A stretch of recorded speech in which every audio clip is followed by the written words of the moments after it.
Good morning, you're watching Addis News Hour. I'm Zorto Desaling with the news. Thank you for joining us. Stay tuned. Ethiopia's fourth Green Legacy initiative led by tree planting campaign is launched. The fourth round Green Legacy initiative of Ethiopia has kicked off at Gulele Botanic Garden in Addis Ababa. Prime Minister Abiy Ahmed, Deputy Prime Minister and Foreign Affairs Minister Demeke Mekonnen and Agriculture Minister Omar Hussein have attended the launching of the tree planting. Ethiopia has finalized preparations to plant 6 billion trees in this rainy season. In a recent statement, Prime Minister Abiy said Ethiopia will accomplish its 4-year plan set to 20 billion trees till 2022. The Prime Minister said last week at Parliament that Ethiopia has already planted 18 billion trees with participation of 20 million citizens during the last 3 years.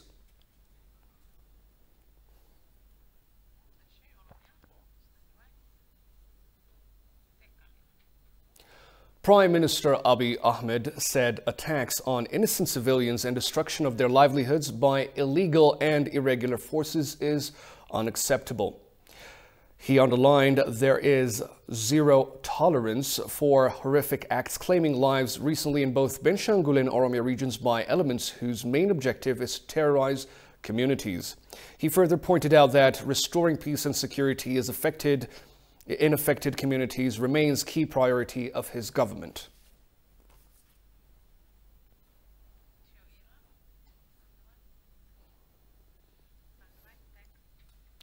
Iran sympathizes with victim families of terrorist attack in Ethiopia. The spokesman for the Iranian Foreign Ministry, Said Khatibzadeh, expressed condolences on Tuesday to the Ethiopian people and government over the terrorist attack in Oromia region, western Ethiopia. At least 260 have been killed and hundreds of others were injured during the armed rebellion group's terrorist attack on the Oromia region. Khatibzadeh strongly condemned such an attack, which is believed to be one of the bloodiest in Ethiopia, and expressed sympathy with the victims' families. Those who survived the attack have said that the attackers killed people and buried their bodies in a mass grave.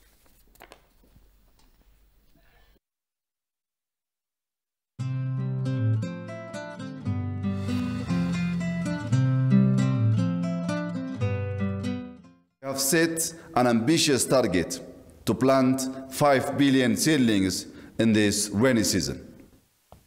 This target is part of our larger goal of planting 20 billion trees during a 4-year period.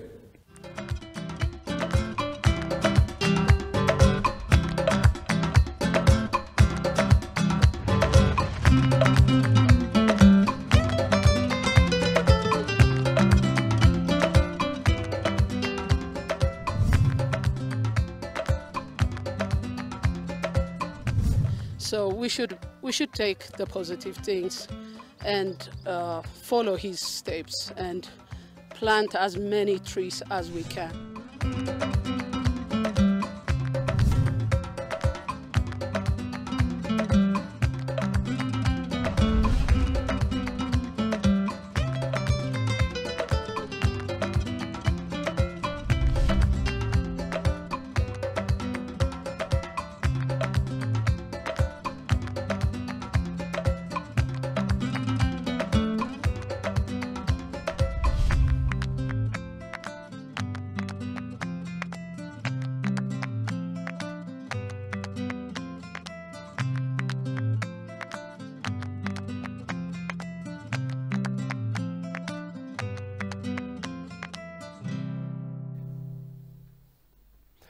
It really is history in the making. Ethiopia's green legacy undertakings are extraordinary, wider in dimensions and long-term interventions. Ethiopia has understood it well that living in harmony with nature is a must amidst climate change catastrophes ravaging the whole world. In this consideration, the current Green Legacy Initiative trend, spearheaded by Prime Minister Abiy Ahmed, is an appropriate response to the challenges posed from the environment. Daniel Casaun has the details. The Green Legacy Initiative, launched in June 2019, is rooted in a vision of building a green and climate-resilient Ethiopia, issuing a statement releasing to the launch of Green Legacy program for 2022 to be held on June 21st. Coming Tuesday, with the target of planting 6 billion seedlings. The Prime Minister went on saying Ethiopians are laying their foundation for multidimensional prosperity by leaving a climate-smart generational legacy during this rainy season. Prime Minister Abiy also added the energy Ethiopians have harnessed in this process is a key learning to be applied to yielding greater results in agricultural productivity. The July 29, 2019 challenge of planting 200 million seedlings within a 12-hour span and exceeding the challenge by planting 354 million seedlings, as well as the June 21st, 2021 that Ethiopians went out and planted in a single day and cast their votes in for Ethiopia's first democratic election are the two particularly significant milestones during this 3-year period that are worthy of note. The Premier further stated that these two milestones moments, together with the efforts citizens have been making by responding to each year's Green Legacy Challenge, have set into pace the development of a green culture in Ethiopia. A target of planting 20 billion seedlings within a period of 4 years was set, the Premier stated, and added by the third year, Ethiopia had succeeded in planting close to 18 billion seedlings by mobilizing more than 20 million citizens throughout the nation. According to him, inevitably, Ethiopians set out on the Green Legacy Initiative. Clear outcomes expected included combating the effects of climate change, restoring degraded landscapes and forests, promoting a green culture and ecotourism, as well as improving the livelihoods of citizens. In 2019, the statement indicated Ethiopians embarked on an ambitious goal that would mobilize millions around the country, and it remained transformational that the impact would be felt for generations to come. He elaborated, Ethiopians also set to build an inclusive process that will enable a large section of society to be custodians of such a grand national initiative. The country has enabled job creation for various sections of society. Over 188,000 permanent and temporary jobs have been created as a direct outcome of Ethiopia's greening endeavors. In addition, an annually improving survival rate of around 80% is contributing to the creation of new forests, it was learned. Some 7.2 billion seedlings, of which 50% account for agroforestry trees, 47% forestry trees, and the remaining ornamental trees have been prepared for the 4th-year Green Legacy program of 2022. Achieving this year's plan target will catapult way above the 4-year goal of planting 20 billion seedlings. Prime Minister Abiy has extended his invitation to all Ethiopians to once again demonstrate perseverance for a generational cause, and to African brothers and sisters to join Ethiopia in making Green Legacy a continent-wide phenomenon. It was disclosed that Ethiopia is enshrined in hosting the highest number of refugees dating back to centuries. Talking to ETV, UNHCR senior official expressed that Ethiopia has been generous enough to host a higher number of refugees in the region, and the government has been open to be cooperative at each level. Tugasar Nisa has the following details. International Refugee Day happens every June 20th, and this year's is being marked across the globe, which is designated by the United Nations to honor the refugees across the nations. It was indicated that Ethiopia's hosting refugees dates back to centuries. As you know, Ethiopia is very much cherished for having the most generous hand stretching to those who are in need of protection.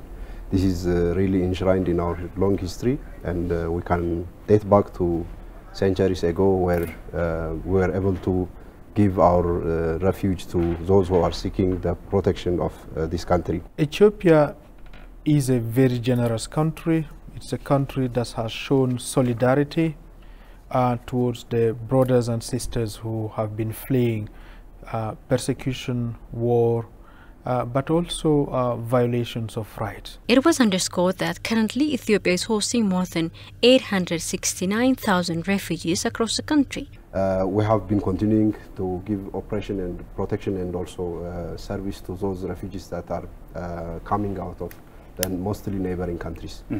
By now we have more than 868,000 refugees across the country. Most of them are from the neighboring countries of South Sudan, Somalia, Eritrea and Sudan, while few others are from other different countries. Totally we have refugees from 26 countries across the world. We are giving service based both in camp and also out of camp structures. In campus we have more than 22 camps across the country in Gambela, Benishangul, Somalia, Afar and Tigray and also Amhara. Right. While we also have a few refugees in Oromia, Moyale area, and largely also we have out of camp refugees in Addis Ababa, which is more than 80,000 as it stands now. So for all this operation, the government gives land for settlement or for camp establishment. It also gives natural resources like water and also firewood and stocks for shelter building, and also it provides protection and other basic services like education, inclusion of education, inclusion to education and also higher education modalities. It was learned that the government has remained open and supportive at every level. The government remain open, and the government at federal level, at regional level, as well as at zonal and woreda levels, they are extremely supportive.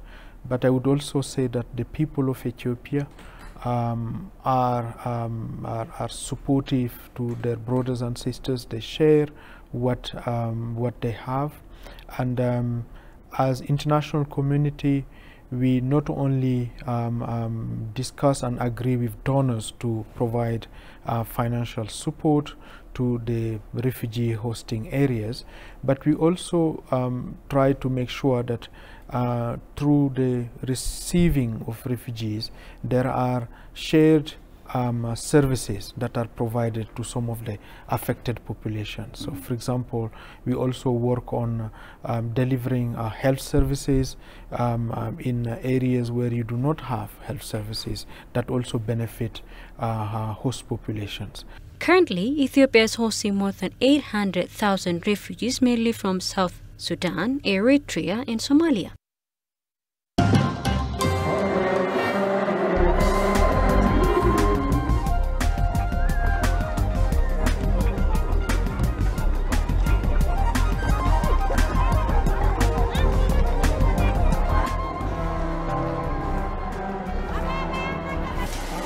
Good job.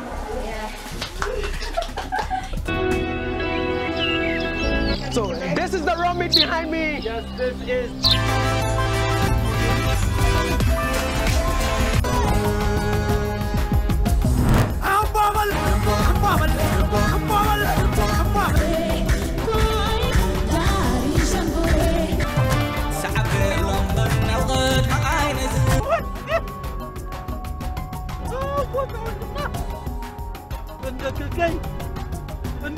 ውሻ ካዲ እኔ ህሊና ነው በኔ ጅበል ተምትከደኝ እንደሷ ረጋ በይና እንነጋገር ምንም የሚያረጋጋኝ ነገር የለም ዝም በል ምንም መረጋጋት የለም አባቴ ነው ታለቀ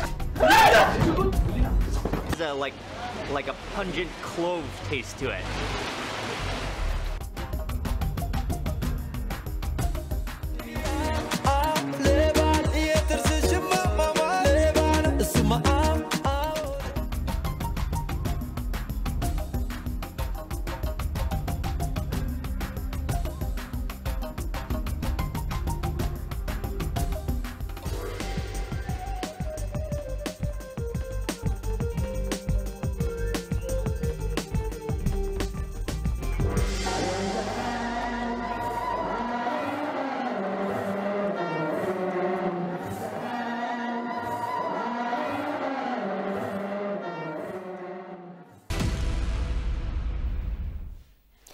Tigray People's Democratic Movement has condemned the provocative acts of the terrorist TPLF in a strong term and vowed to stop the conspiracy of this belligerent group against the country's national unity. They also noted that the terrorist group is a brutal group that does not care not only for Ethiopia but also for the international laws and conventions for it is now deploying children, priests and women in war. Kasaunjani reports. The TPDM senior members have condemned this act of the terrorist group and works hard to deter the group from its destructive activities that threaten the sovereignty and national unity of the country. ብዙ የማደናገር ስልት ከተፈጠረ ጊዜ ጀምሮ በጣም በዚህ ስልት የተካነ ድርጅት ነው። TPLF, from its very nature, since its establishment, is known for its false information and creating havoc on the people of Ethiopia. TPLF does mean a lie, and that is the major strategy that the senior leaders of the party always apply. So the so-called dialogue and negotiation that they say to the ruling government is cheating the people of Ethiopia and the government itself. This strategy is an example that shows their experience with the lie and theft they have been able to weave. They want to apply this experience only till they come to power. Any Ethiopian and the government ought not to give due credit for these guilty acts at all.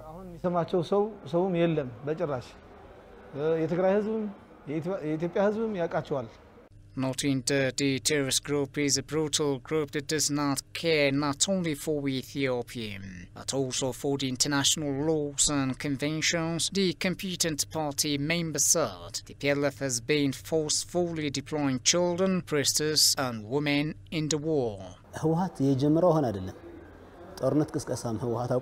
TPLF has never begun the war now. It has never stopped the war in Ethiopia and over Ethiopians. Perhaps the degree differs from time to time. TPLF, as far as I'm concerned, it can't be said that it has been out of war.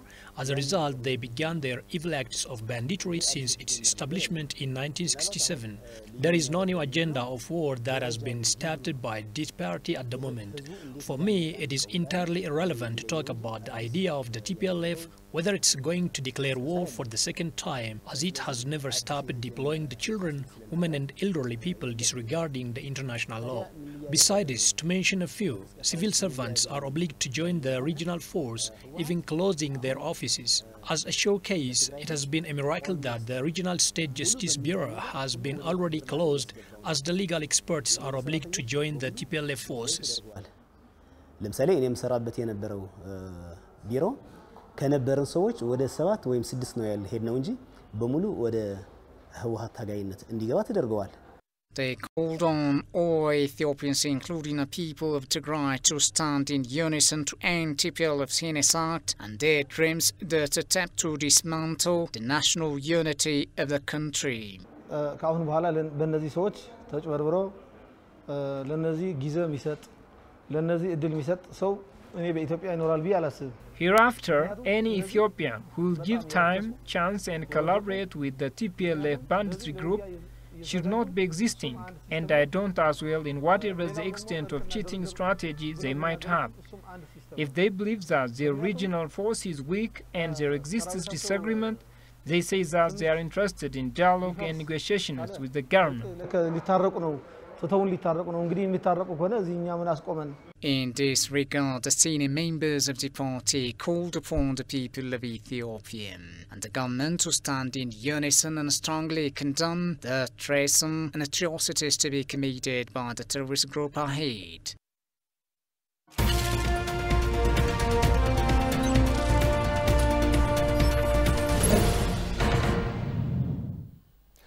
Multi-sectorial activities carried out by the local economic reform have solved Ethiopia's economic bottlenecks. The government has announced that various measures are being taken to alleviate inflation, which is hampering economic growth. Two senior government officials appeared on the ETV Dagu program have made candid discussion on Ethiopia's economic reform agenda. Johannes Fantown has more. The Minister of Planning and Development, Futsum Asafa, and the State Minister of Finance, Job Takalin, said that the role of the local economic reform has been significant in improving the legal framework in the macroeconomic sector. They have firm belief that the homegrown economic reform has been one of the major achievements of the Ethiopian economy over the past 4 years.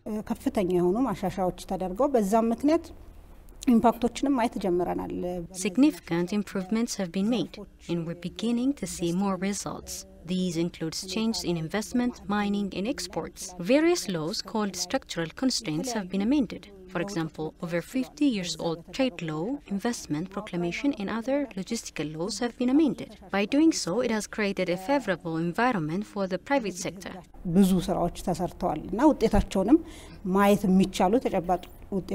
Indigenous economic reform is a very successful reform that has saved the Ethiopian economy, ensured Ethiopia's economic potential, and brought about radical change in perspective. State Minister of Finance Job Takalin also said various activities have been carried out to address inflation in the country. Adding that, he said Franco Valuta is aimed to fill the gap of supply of the market goods.